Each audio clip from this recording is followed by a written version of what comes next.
ए भैया तार बाबू के बियाह होता हो। का बात करता रही बुढ़ापा में? अरे तार हो बाबू ना होई बाबू। का बाबू बाबू बाबू ए बाबू आओ ना। अरे ई त हमर मजनुआ हो। अरे भाग जो ना त तहरा के मुआ देहे सोन। ए बाबू बाबू बाबू आओ ना। हाँ बहुते प्यारी करिले जानू देख लसीना फार के अबू ना तो मर जाइब दो तहवे चियार के बाबू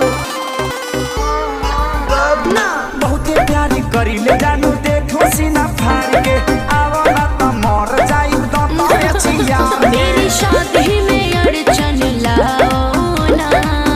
बाबू बाबू अरे का हो? भाई जी थोड़ा धीरे मारिए ना, अभी ताजा ताजा वैक्सीन लिए हैं, बहुत घाव लग रहा है। कुकुर ले खडाट के भगाओ ना। जाओ ना। ए बाबू बहरिया ना। अरे जाओ ना।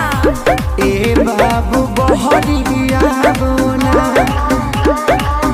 अरे साफे थुथुर हवा का। अरे जाना। अरे सब मार के मुआ दी है। अरे काहे नहीं खो समझत। अरे जाना।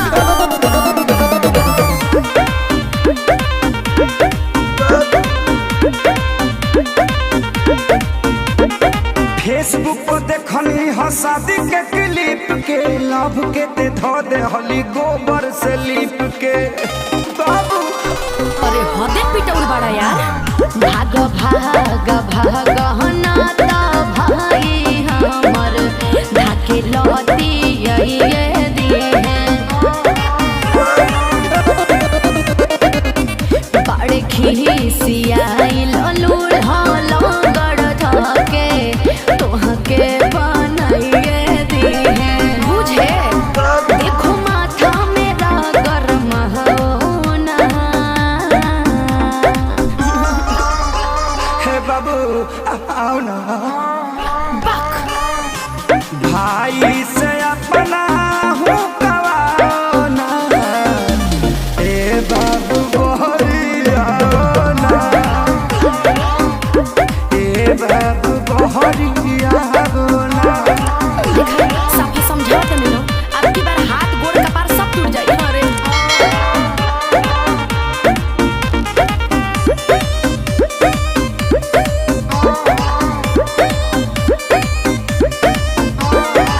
तू हमर काजल हम अजय देवगन हो।